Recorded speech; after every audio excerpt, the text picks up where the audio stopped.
Хинэн хинбэ? Хинэн хинбэ?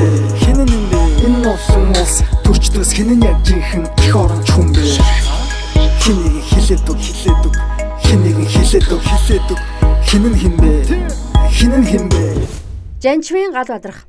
Япон улсын Ямагата их сургуулийн боловсрол судлалын магистр, Тохико их сургуулийн докторийн зэрэг горилагч, Монгол Улсын боловсролын их сургуулийн боловсрол судлалын доктор. Тэрээр 1993 оноос 95 онд 84-р сургуулийн дэд захирал, 2000-аас 2014 онд Шинэ Монгол сургуулийн үүсгэн байгуулагч ерөнхий захирал, 2009-өөс 15 онд Монголын хувийн хөгжлийн бага дунд сургуулиудын холбооны тэргүүн, 2014-өөс 15 онд олон улсын Ротаригийн 3450 дугаар дүүргийн хүрээ Ротари клубын ерөнхийлөгч, 2014 оноос Шинэ Монгол Эрдэнэ хүрээлэнгийн ерөнхийлөгч, 2016 оноос Бяцхан Монгол цэцэрлэгийн тузын дарга, 2018 оноос Шинэ Монгол Хармаа хүчийн сургуулийн гүйцэтгэх захирлаар ажиллаж байна. За өдгөө электрат хөдөлгөөний дэмжигч гишүүн юм. Тэгэхээр зөв хүн гэдэг ойлголт таны харъя. Тий, зөв хүн гэхээр одоо манайханд улс төрч дотор одоо шийдвэр гаргагч хүмүүс дотор ухаантай хүн бол бас их байна. Сэтгэлтэй хүн их дутаад байна. Сэтгэл зүрэхтэй хүн. Тэг зөвхөн ухаанаар гэдэг юм уу, зөвхөн мэдлэгээр гэдэг юм уу, зөвхөн боловсрлоор гэх энд нэг сэтгэл зүрэхтэй бас нэг нь улс орныхаа төлөө одоо үнэхээр санаа зовох яг үе байна л да энэ. Яг энэ чигээр явах юм бол Монгол улс маш хэцүү зам руу орох гээд байна. Тийм учраас энийг яг жинхэнэ сэтгэл зүрэхтэй хүн гэдгийг л би ойлгох гэдэг. Сэтгэлтэй хүн дутаад байна. Сэтгэлтэй улс төрч дутаад байна. Тэгэхээр би бол зөв хүн тийм сэтгэлтэй хүн байгаасаа л гэж бодож байгаа. Сэтгэлийг бол бас таньж болдог зүйл л дээ. Тэгэхээр хийж байгаа үйлдэл, хэлж байгаа үгээрээ бол тэр сэтгэл нь ямар сэтгэлтэй, юу бодож явдаг хүн гэдгийг мэдэгдэж байгаа учраас тэр боловсрол инээдрээ гэхээсээ илүү тий ажлын дуршлага инээдрээ гэхээсээ илүү сэтгэлтэй хүнийг би одоо зөв хүн байна л гэж ойлгож байгаа. За та бол зөв хүмүүсийг төлөвшүүлэх гээд бэлтгэх гээд явж байгаа болов гэж би ойлгоод байгаа шүү дээ. Энэ сургуулаараа боловсролын салбараар дамжуулаад. Тэгээ таны ярилцлагыг үзэж байхад улс орны одоо энэ хөгжилтэй байгаа шалтгаан бол одоо хүчрэхэг иргэнийг бэлтгэх юм байна тий боловсролтой ийм иргэнийг бэлтжиж улсаараа хөгжих юм байна гэж энэ сургууль одоо байгуулах санаагаа эхэлж исэн гэж би уншиж илаа. Тэгэлгүй яг хав ерөөсөө улсын хөгжил бол хүний хөгжилтэй. Тэгээд хүний хөгжил нь өөрөө чанартай боловсролоор л олгогдно. Тэгээд чанартай боловсрол олгодог сургууль байгуулъя гэдэг би одоо 20 жилээ Шинэ Монгол гэж сургууль байгуулад одоо 20 дахь жилдээ ороо явж байна. Тэгээд манай сургуулийн одоо хамгийн гол хөтөлбөрийн маань онцлог гэдэг юм уу бидний одоо эрхэм зорилго маань болохоор ирээдүйд Монгол орныг нуруундаа өөрч явж чадах иргэдэд шаардлагатай тэр суурь боловсролыг бүрэн дөөнд боловсролыг олгох байгаа. Тэгэхээр тэр шаардлагатай мэдлэг гэдэг нь юу юм бэ? Боловсрол гэдэг нь юу юм бэ гэхээр зөвхөн мэдлэг биш байгаа. Одоо манай сургуулиуд чинь нэг мэдлэгээр л нэг хичээл предмет заагаал тэ нэг хичээл заагаал тэрнийг 100 оноонд дүүцүүл шалгаал нэг ийм тест шалгалт авдаг нэг л юм байгаа. Тэгэхээр боловсрол гэдэг бол тийм энэ эрдэм мэдлэгээс гадна тэр хүний төлөвшил хүмүүжил гэдэг юм их чухал. Тэгэхээр манай хөтөлбөрийг бид Шинэ Монгол сургуулийн алтан гурвалжин хөтөлбөр гэж нэрлэдэг. Тэгээ нэгдүгээрт нь бол мэдлэг, хоёрдугаарт нь бол одоо юу гэж байна? Ухааны боловсрол гэдэг нь мэдлэгээ хэлчихэж байгаа. Хоёрдугаарт нь эрүүл биетэй байна гэж байгаа. Энийгээ биеийн боловсрол, гуравдугаарт нь сэтгэлийн боловсрол гэдэг тэр төлөвшил хандлагын эрүүл бие саруул ухаан сайхан сэтгэл гэсэн энэ юм дээр хүн болгон л энэ үгийг хэлдэг л дээ. Гэхдээ яг сургууль дээр, хичээл дээр хөтөлбөрт яаж оруулж ирэх вэ гэдэг нь сонирхол татж байгаа. Одоо манай сургуулийг зорж ирдэг эцэг эхчүүд хүмүүс байна, хүүхдүүд байна.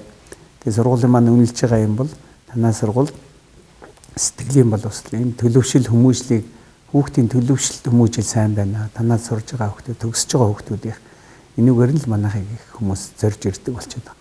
Тэгэхээр бидний энэ хөтөлбөрт хэрэгжүүлээд байгаа тэр сэтгэлийн боловсрол гэж яриад байгаа юм маань бас үр дүнгээ өгч байгаа болов уу гэж ингэж боддог. Монголд чанартай мэрэгжилтэн бэлтгэгдэж гарах одоо энэ бүхнээсээ болоод те чанартай мэрэгжилтэн бэлтгэгдэж гарж гинүү гэдэг нь бас эргэлзээтэй асуудал болчиход байгаа.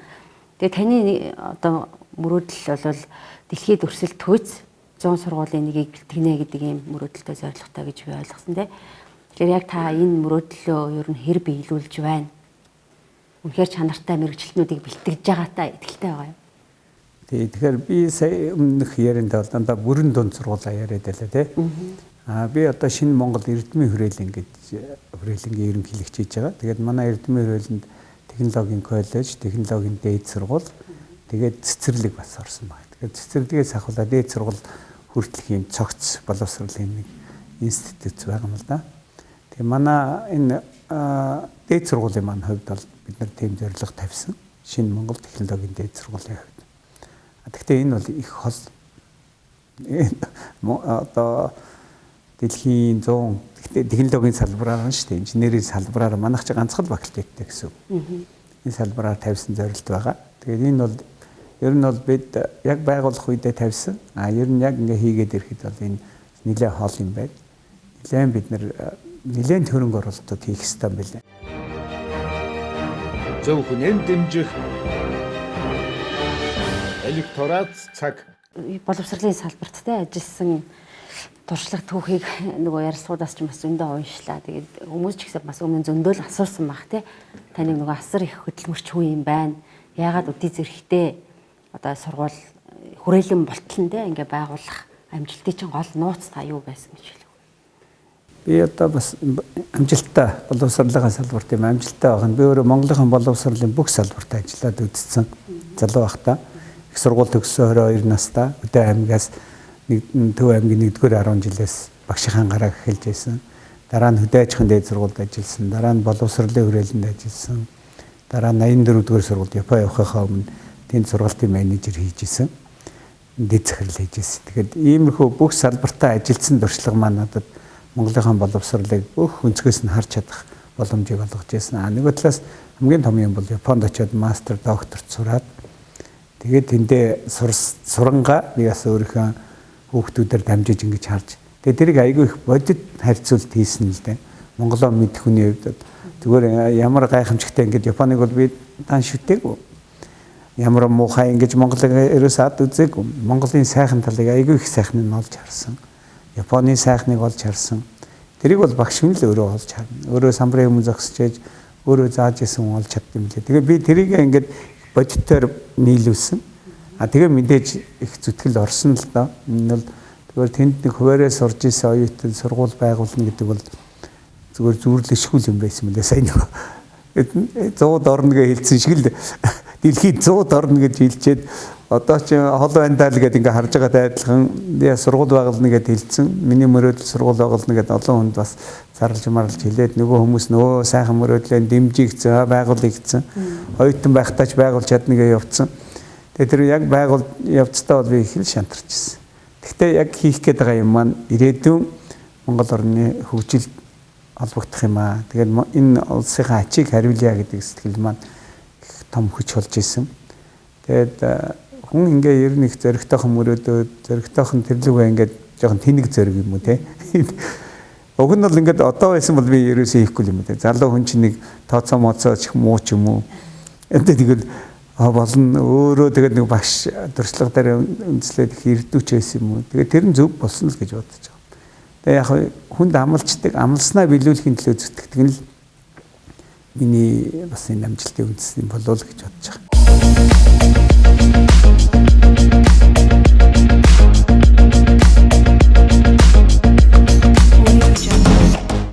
Монголын одоо сайн талыг Японы сайн талтаа нийлүүлээд хөтөлбөр гаргаж ирсэн гэж тайлсан тийм. Тэгэхээр яг Монгол хүний давуу тал юу, Япон хүний давуу тал юу байгаад тэндээс одоо яг ямар би бол энэ хоёр хөтөлбөр гэдэг юм ярьсан ш. Та бол хүн гэж ярьлаа тийм. Тэгэхээр яг хүн шиг мөн. Би бол ингэж бодоод байгаа. Монгол хүн Япон хүн хоёрыг нийлүүлчихэл айгүй гоё хүн. Нөгөө тийм хоёр хүний одоо генетикийн дэвшин гэдэг юм уу одоо ингээд харьцаад гаргадна гэдэг шиг гэх юм бол бас их тийм аль альныхаа сайн чанарыг авсан юм гарах юм бол айгүй зөв хүмүүс болох юм. Айгүй одоо зөв одоо супер гэх юм уу тийм их гоё ярих юм байна. Монгол хүн чинь монголчууд бид нар ч угаасаа нүүдэлчин соёлтой юмыг ингээд ганцаараа бий даагаад тий тэр хатуу ширүү юм дотор ингээд амьдраад ингээд ирцэн учраас айгүй тийм зүрх зоригтой асуудлыг тулгарсан асуудлыг яг өөрийнхөө нэг бор толгоогоор шийднэ гэдэг юм. Бид нар чи ингээд цуснд маань ингээд яаж штэ удамсцсан бид хэд ингээд генд маань байж байгаа чанар байж байна. Тэгээ тулсан юмд айгүй сайн шийдвэр гаргахтай айгүй хүчтэй тийм зөрөгтэй юм. Тэгээд их бас байгаагаараа нэг олон юм ингээд нэг талаад бариад нэг юм нарийн хэмжээл бариад ингээл нэг зүйд болоод авахгүй мөртлөө тийм мэдрэмж их сайтай. Одоо ингээл монгол хүн чинь ингээд өөрөө бясалгал хийнэ гэдэгтэй цаг агаар ингээд малчин үнгээ харж байгаа л тий. За энэ жилч эрт өдрөхэндээ гэвэл тэгээд нэг арга бодож ш тэр хүн чи. Орой их сайхан намар болгондойг бол бас арга бодно тий. Ингээл зөндөө шийдвэрийг өөрийнхөө ухаанаар ингээд тэр ингээд бичиж өрөөд яваад байдаг юм байхгүй мөртлөө байдаг. Тэг чи ингээл бидний генд байж байгаа юм чи ялдчихгүй л монгол хүн тэр нэг янз бүрийн тохиолдолд ингээл гадны хүмүүстэйгээ цуг ингээд нэг оюутан болоод юм уу нэг компанид цуг ажиллаад ирэхээр айгүй харагддаг. А Япон хүмүүс бол бүх юмыг бичин ингээл юм яриад ихтэй бичээд их. Бүгд ингээд байг нэгтэлж байгаа л тэгээд айгүй нарийн. Тэг нэг шийдсэн юмрыг бол бүр ингээд улаараад бид нар ч ингээд залхуураад ингэж яхад бид нар ч тэр залгуур нь барин гэдэг юм уу одоо нэг бүр ингээд зүтгэсэн юм даа айгүй улаарч хийдэг гэдэг юм би. Яг тэгээд тэр хоёр чанарыг ингээд нийлүүлэх юм л их гоё юм байна. Ийм байгаа юм. За тэгээ хоёул хөтөлбөр ярих хүн яриа явуулдаг гэдэг. Яг зөвхөн тийм нэг санаа байгаад за тэгээд Японуудыг яг гаргаж ирээд байгаа хөтөлбөр гэдэг чи юу юм бэ? Тэр хөтөлбөрөөр л бас айгүй их яваад байна шүү. Тэгээд монголчуудаа гаргаж яана гэдэг.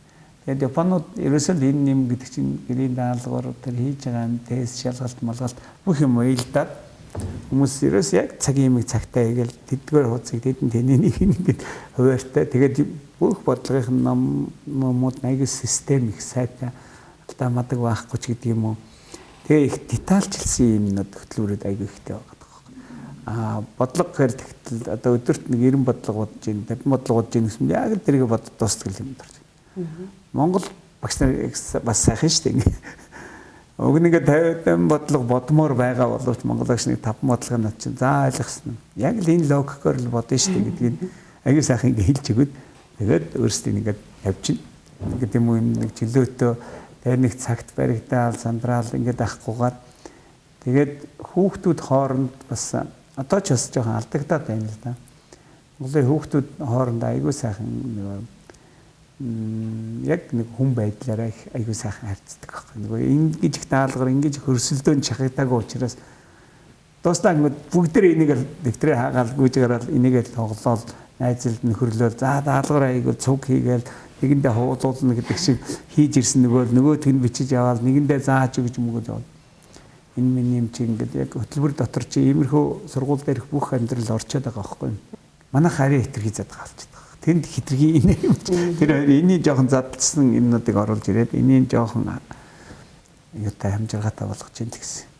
Би одоо нөгөө богино цагт ярьж байгаа учраас их товчилж ярьж байна. Товчилж их бүглэр одоо 6-аар нэрнэх юм уу тэгэж ойлгомжтой ярих гэж хичээгээд байна.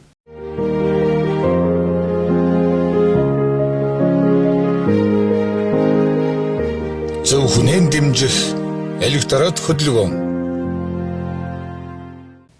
Манай сургууль өөрөө дотор карьер төвтэй. Карьер төв гэдэг нь тэр төгсөж байгаа хүүхдүүд маань ямар сургууль руу аль улс руу би явбал болох уу? Дотооддоо орвол аль сургуульд орох уу? Би ямар мэргэжлэр сурах уу гэдгийг хүүхдтэй ингэж ярилцаж тест хийж үзэл сонирхол энтрийг судалж хийж зөвлөгөө өгдөг газар аахгүй карьер төв маань. 12 дугаар ангид байгаа хүүхдүүд маань ингээд өөр жилийн турш цаг аваад орж ирж уулзаад тэгээ тэрнээс нь гаргаж ирэнгүүтээ за барилгын инженерээр сурах хүүхэд манад тэдэн хүүхэд байгаа юм байна. Гэвэл тэр бүгдийг нийлүүлж байгаа нэг дотоодынхаа барилгын компанитай нийлүүлж ярьж байгаа. Тэр ахлах сургуулийн сурагч байхад нөгөө юуг нь үзүүлэх юмш яг барилгын яг бодит үйлдвэрлэл явуулж байгаа, хийж байгаа, барьж байгаа энэ нь харуулдаг. Юмнууд эдээ. Тэгэхээр хүүхэд их бодиттой за шүүгч болно гэх юм бол одоо тийм шүүгч болох хүүхдүүд ингэж жаад хаа нэг юм шүүх хурал болж байгаа ч гэдэг юм уу шүүгчтэй бодитоор очиж үзүүлж харуулах. Тэгвэл хүүхдийн төсөөлөл бодит байдал хоёроо ингээ харангуут өөр болдог байхгүй тэрэн дотор. Гэхдээ тэрэндээ улам дуртай болох талаас нь хийнэ л дээ. Тэрнээс энэ хэцүү юм бэ. Барилга дээр очсон өө барилга өстө хүүтнөөдөө хэцүү юм байна гэх биш. Төгсөгчд тэгээ гадны сургууль сураад төгсөөд мэргэжил эзэмшсэн залуучууд буцаад Монголдо ирээд ажиллаж байгаа хувь нь хэр өндөр байна? Нэлээд өндөр байсан. Байсан гэдэг нь сүүлийн 2-3 жил бас жоохон өөр хандлага бас гараал дайна л да. Би ч ингэдэг манайх ч бас нэг ивент тэтгэж байгаа газар тэтгэлэг өгж байгаа газрууд байх юм шүү дээ спонсор. Тэр хүмүүс маань ерөөсөө л нөхцөл тавьд юм аа. Төгссөн хүүхдүүдээ тэгээ Монголдо бас шууд буцаана явчихна. Бид нар ч ерөөсөө л яг явахтанд итгэлээ өгж байгаад яг тэгж хэлдэг. Японы засгийн газараа явлаа гэхэд хүртэл Японы засгийн газар яагаад чамд итгэлээ өгж байгааг бол буцаж ирээд Монгол орнд л хөгжилд нь л хөв нэмрээ оруулах гэж өгж байгаа шиг. Гэтэл нилээ ирсэн маа хүүхдүүд ирдгийг яг тэгэл бид нар ч араараас за одоо төгсөөд ирнэ үсттэй хэцүү. Тэгээд нэг юм нэрлгүй ах багшаас та гэл өөрөөсөө ингээл ирээд ингэж тэгж ажиллана гэдэг. Тэгээд яг ирээд ажиллахаар одоо ялангуяа их жоох нарийн мэрэгжил энэ инженерийн чиглэл, технологийн чиглэлээр сураад ирсэн хүүхдүүд нөгөө ажлын байр нь ерөөс байхгүй болж байна. Монгол яг тэр чиглэлийн нарийн чиглэлийн одоо биотехнологиор сурцсан хүүхд хүрээд ирлээ гэж бод тэ. IT-гээр нэлээд сайн яг IT энэ байх нь байгаа. Тэгээд ирээд яг ингээд ажиллаад ажил дээр орох гэхээр нөгөө компани яг сурсан юм хоёр нь гэдэг юм уу ингээд зөрөөд дээдэг нэг тийм гараад байгаа юм. Тэгэхээр манай компаниудад нэг тийм хөгжил бас хэрэгтэй л байна л да. Орчин үеийн технологич гэдэг юм процесс нь бас хэрэгтэй. Тэгээ хүүхд чинь ч гэсэн ингээд нэлээд өндөр нарийн юм үзэж ирцнээ өөр өмнөх үеийн технологитой юм руу ингэж орд сууна гэдэг нь яг нөгөө сурсан хэрэг нь гарахгүй болчиход байгаа. Тэгээ одоо энд орж ирээд нэг сайхан стартап гэдэг юм гарааны бизнесүүд ингэж эхлүүлэх зориг зүрх их байна л да хүүхдэд. Тэр нь тэгээд тэгэхээр тийм нөхцөл яалтчгүй л манай орон энэ жилүүд зах зээлийнхаа зарчмаар хууль дүрм энэ дэргэжүүлж байгаа юм бүгдээ их сайхан яг л тэр чимэрэл баймаар энэ дүрм журмнууд нь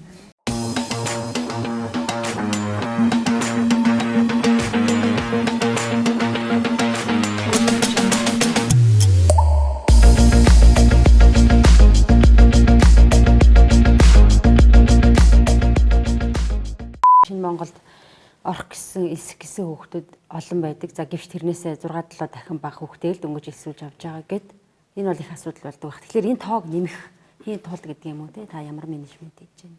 Би нэмнэ гэж байхгүй. Хүн чинь нэг ингээд чадлынхаа хэмжээгээр л хийн. Би одоо шинэ Монгол хармаа хожийн сургууль гэдэг чинь нэмсэн байж тээ нэг сургууль. Тэгээд нэмчээд одоо энэ дэр би өөрөө ингээд 60 өгч байгаа хүн байж гэн те. Тэгэхээр одоо энэ ингээд дахиад нэмэлгийвэл одоо өөрөө л бас л гардаж хийж энэ чинь хүнээр хүн хийнэ гэдэг чинь тийм амархан одоо нэг үйлдвэр бариад нэг энэ тоног төхөөрөмжүүд авчир тавиад энэ хэвээр зутгах шиг юм ерөөсөө байхгүй. Сургууль бол маш их чимэглүүр ажил, маш их ухаан зарж хийдэг ажил байгаа юм. Маш их сэтгэл зарна. Асуудал бол асар их байгаа. Тэгээ 6-7 хүүхдийн нэг нь орно гэдэг ингээд чинь 700 хүүхэд ирчээ 100 хүүхэд авна гэдэг ингээд суухаар чинь. Тэгээ орж чадаагүй 600 болохоор тэр хүмүүс бүгдээрээ л гомдоод байгаа. Гомдохдоо таны энийг үгүй л хэлээд байгаа. Сургуулаа нэмээч гэдэг. Тийм амархан нэмчдэг гэдэг шүү дээ. Угвал авдаг хүүхдээ нэмээд авчих гээд байгаа байхгүй. Манайх 4 бүлэг авна л гэсэн бол 4 бүлгээ л авна. 4 бүлгээр анги дэшгээ өсөж явж сургууль бол дүүрэх хэвээр. Тэр мөнгөн дүнгийн тэр ашиг яриаггүй. Хүнээр одоо тэр чанартай боловсруулыг эзэмшээд Монгол орнд ирээдүйд тийм манлайлагч болоод өөрөө хувь нэмрээ оруулаад сайн сайхны төлөө явах хүмүүс гарч байгаа гэдэг нь л бидний одоо хамаг хийж байгаагийн маань утга учир байгаа. Тэгээд надад нэг үүрэг байгаа. Ганц сургуулийн, 2 сургуулийн ч юм уу хөтөлбөр гэдэг хасаа миний одоо хамгийн сайн мэдж байгаа ерөнхий боловсруулалтын сургууль Монголын хэмжээний тийм нэг шинжлэх ухаан дээр суурилсан тийм нэг баримт бичиг баримт, бодлогын бичиг баримтыг л боловсруулах нь миний одоо ойрын 3 жилийн мөрөөдөл байна. Тэрийг хийж чадвал тэгэл одоо бас нэг маш том мөрөөдөл мөн биелэх гээл байна. Тэгээд тэрийг маань хэрэгжүүлнэ гэдэг нь бас өөр асуудал. Гэхдээ байвал хэрэгжүүлэх байхаа гэж бодож байгаа. Танд мэдээ шантрах үе байдаг байх л та. Одоо юу гэдэг нэг ийм хөтөлбөр хэрэгжүүлэх гээл за эрэгтэй хүмүүжүүлэх гээл боловсруулах гал яваад байдаг. Гэтэл ус орны бодлого ингээ болохгүй тий боловсролын бодлого нь болохгүй саад дараа их болж энэ за нөгөө хувийн сургууль гэж үздгээс ахууллаа л тий. Ийм тохиолдолд мэдээ шантрах үе байдаг байх.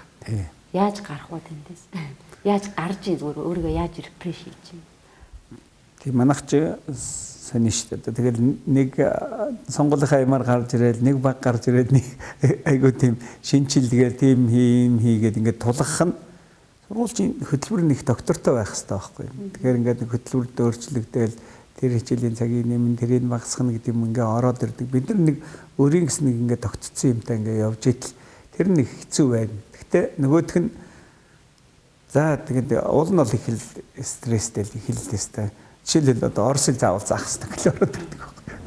Бид нар англи хэл нэгдүгээр хэлийг заач, хоёрдугаар хэл нь Япон гэдэг хэл үзүүлээ явуулж байгаа сургуулах. Заавал Орос хэл үзэх хэрэгтэй. Хоёрдугаар хэл чинь.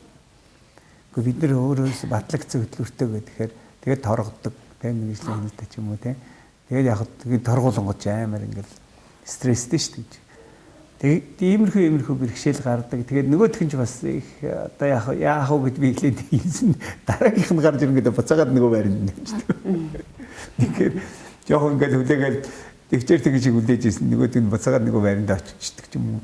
Нэг тиймэрхүү инээдтэй ч юм уу нэг юм байдаг л да. Тэгэхээр энэ бүгд ингээд нэг судалгаатай мастер төлөвлөгөө энэ төргээд манайх ч уг нь гоё юмнууд байдгийг. Тэгээд тэр энтрийг ингээ хараад өмнө хийсэн юм дээр залгамжтай сайхан явъя гэдгийг л барих нь айгуу чухал байгаад байгаа юм л да. Тэгээд нэг баг гарч ирэл заавал нэг шинэ юм хийх гээд байгаа гэдэг нь л тэгээд нэг заавал одоо энэ хуулийг одоо батлах гал байгаа байхгүй юу? Боловсролын хуулийг үзэл баримтлгээд тэгээ би ингээ сонирхоод үзсэн чинь 8 оны 5 сард 12 оны 5 сард 16 оны 4 сард одоо 20 оны гэл яг ингээ сонгуул энэ сонгууд дараагийн сонгуул яг эхлэхийн өмнө баталчиад байгаа байхгүй.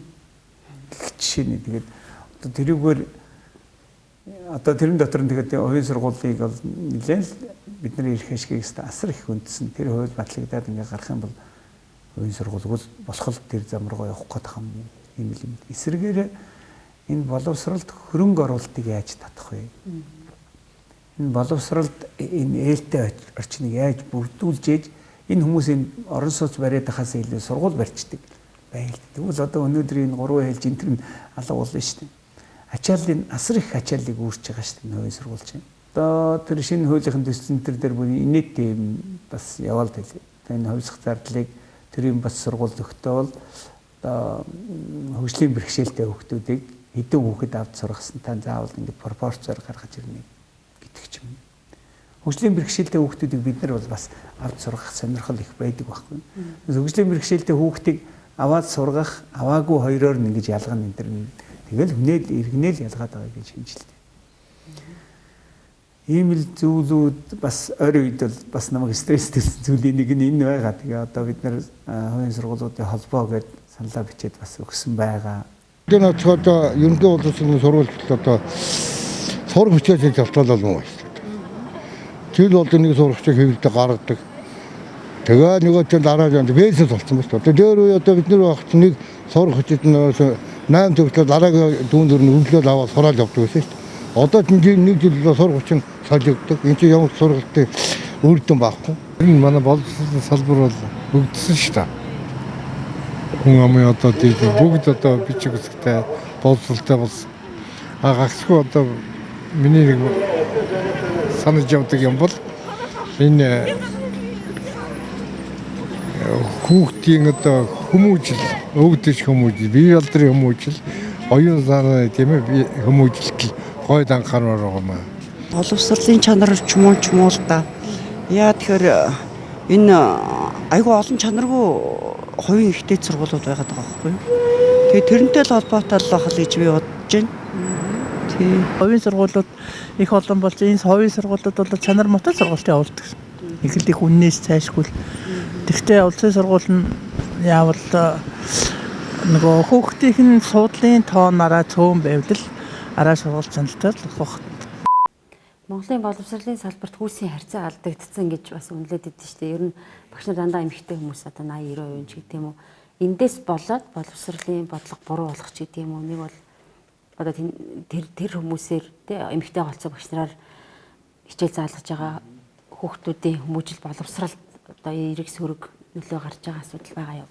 Байлгүй яах вэ? Ер нь бол яг үндэ бол яг л багш бэлтгэхээс л бүх юмны суурь нь эхлээд байгаа гэж би харж байгаа. Тэгэхээр багш бэлтгэх нь эмэгтэй дийлэг яг багшийн сургууль одоо Монгол Улсын боловсролын их сургуульч гэдэг юм яг багш гаргаж байгаа сургууль маань элсэж орж байгаа хүүхд маань ерөнхий бүрэн дэвн сургууль төгсөөд орж байгаа нь ямар хүүхд орж ийнэ гэдгээс л бүх юм эхлээд байгаа.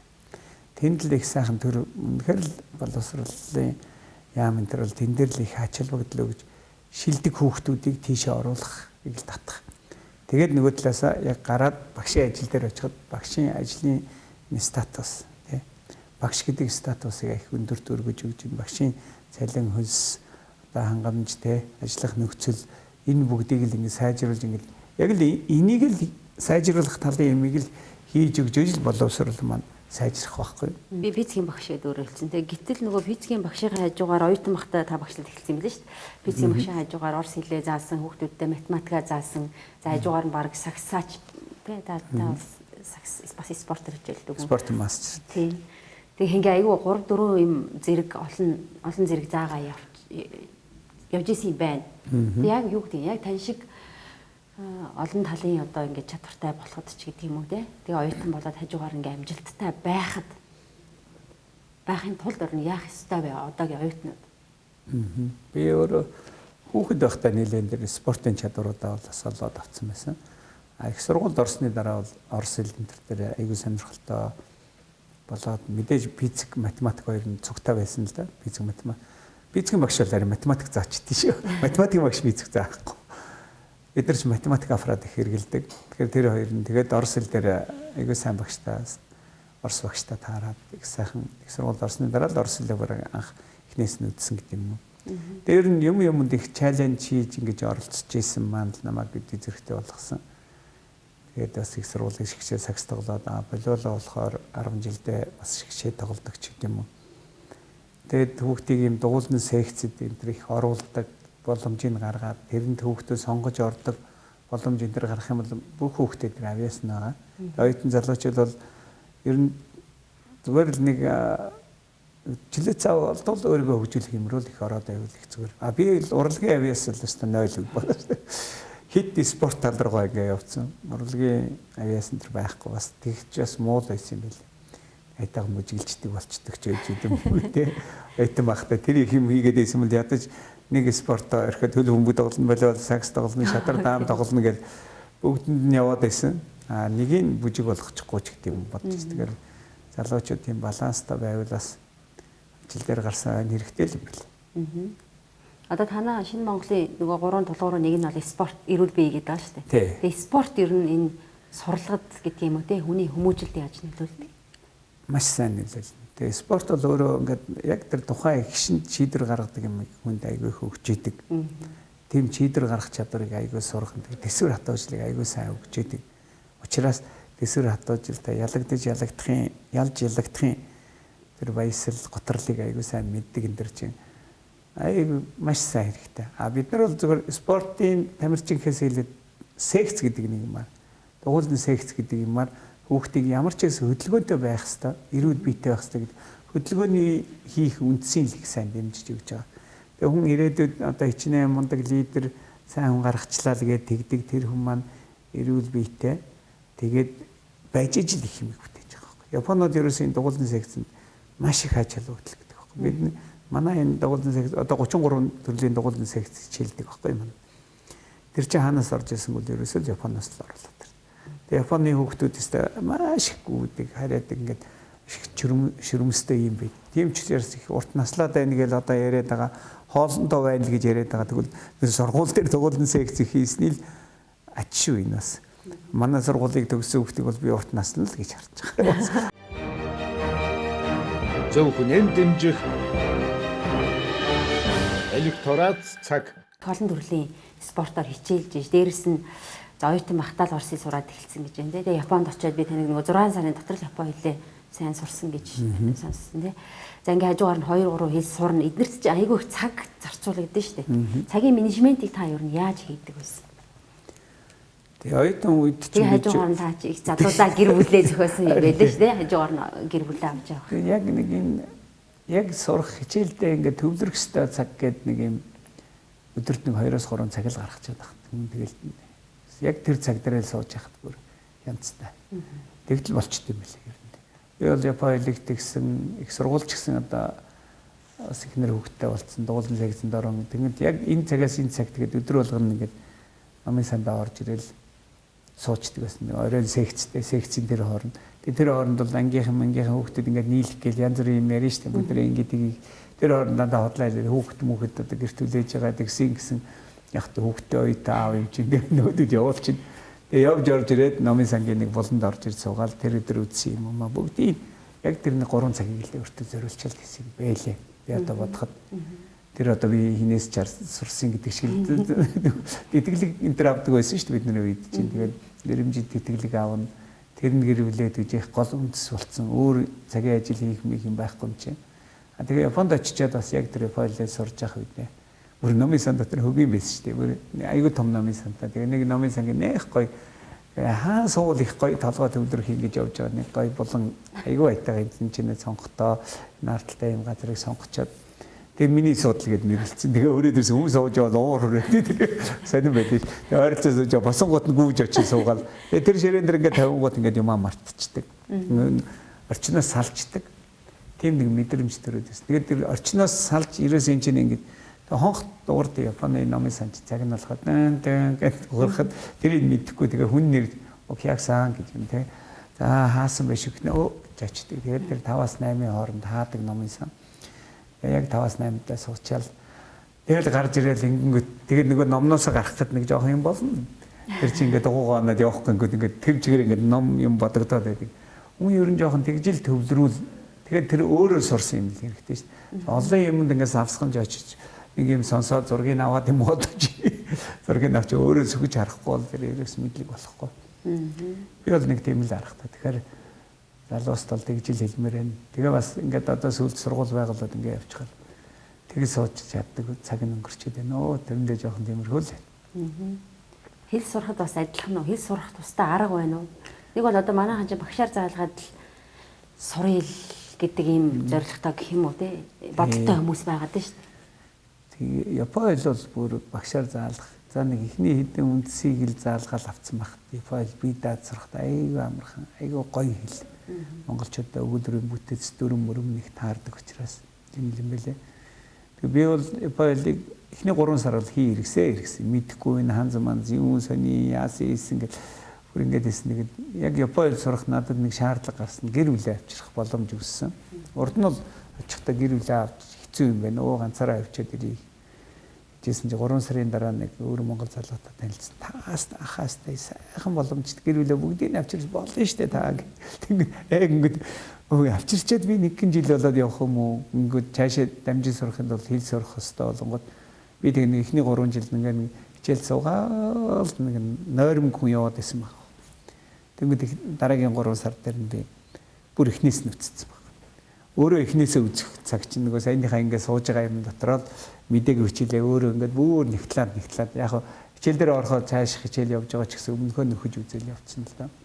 Тэгжил сурах юм байлээ. Нэг жоох аргаа олохгүй явж ангуудаа аргаа олохгүй яваад авах шин чи би чи юу болж ийнэ гэж өөрийг нэг зогсоогоод тэгээ өөрөө бие дагаад өмнө сурсан юм дахиж нэг харах. Тэр арга бол зүгээр л юм шиг үлээ. Сурах л хамгийн чухал юм байна. Одоо ирээдүйд бидний хооронд нэг Японы алдартай хүний үг байдаг байхгүй юу? Залуучуудад хандаад хэлсэн. Би нэг ч гэсэн бас хэлхийг хүсэж байна. Чамд ирээдүйд сурсан сураагүй чинь ялгаа гараш. Чиний аав мөнгөтэй хүн байсан уу? Чиний аав одоо ядуу зүдүү амьдарч ирсэн үү? Тэр бол юусоо хэлэхгүй. Тэр юусоо чи өнөөдөр сурч чадсан уу? Чадаагүй чинь чамайг ирээдүйд энэ хүмүүсээс өндөр гард сайхан амьдралд амжилтын эзэн болох уу? Эсвэл ядраах нэг явах уу гэдгийг одоо хэлж байна. Яг тэр имийг магтсандаа хүртэл ингэж ойлгоод сурах нь л гэж байна. Нөгөө еврейчүүдийн одоо мундаг гентэй байдгийн гэдэг юм уу те дэлхийг удирдах байгаа гол суурийг бол нөгөө еврей ээжтэй холбоотой ч юм хүмүүс яриад байдаг. Нэг бол нөгөө ном их уншдагтай ч юм уу те. Та одоо юу хэлэх вэ ер нь? Хүнээр хүн хийх гол үндэс. За мэдээж одоо сургуулаараа дамжуулаад хөтөлбөр ярих бах л та. Гэхдээ зүгээр юм гэрийн хүмүүжлийн хувьд ч гэдэг юм уу ямар. Тэгэхээр гэр бүлийн энэ халуун дулаан уур амьсгал гэр бүлийн тэр ээж аавуудын нэг хариуцлага гэдэг юм хэл чухал байна л да. Манайхан одоо залуу гэр бүл гэх юм уу одоо залуугүй ч гэсэн юм л л да нэг сонин хүний хүүхэд өсгöd байгаа шиг ингээд энэ хариуцлага нь их сул болцсон ийм гэр бүл бас их болчихлоо энэ үл гэж хараад байгаа юм. Тэгэхээр яалтчгүй л энэ гэр бүл дэлбэртөө сургалтанд юм уу нэг дугуулна те математик сайжруулна гэсэн ч юм давиж гिचэнгүүтэй нэг болчтой гэж бодоод ах шиг. Ерөөсөө гэртээ хүүхдтэй суугаад эртхэн харж ирээл за хүм хичээлээ хий. За миний хүч мундаг шүү.